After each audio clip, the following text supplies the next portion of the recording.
Hello guys, bagong recipe na naman po tayo. Recipe ng isang merienda. First, kailangan po natin ng tinapay, ham, cheese, then breadcrumbs, tapos egg, and oil.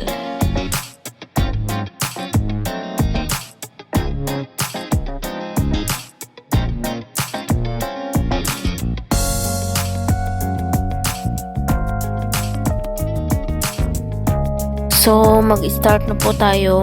Kuha lang po tayo ng pang-flat dun sa tinapay. I-flat lang po natin siya. Kahit anong pang-roll, pwede po siya. Basta malinis. Ayan. Ganyan lang po ang gawin natin. Pagkatapos ng ma-flat na, lagyan natin siya ng ham. Tapos cheese. And then, i-roll natin. Tapos isawsaw natin sa egg, dip natin. Tapos pagkatapos ng egg, ilagay naman natin siya dun sa may breadcrumbs.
So, ayan, tapos na. Kailangan na po natin siyang magpainit ng mantika kasi kailangan po natin siyang i-deep fry. So, ayan. Ganyan po ang ating gagawin.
Thanks for watching guys. Please like and subscribe.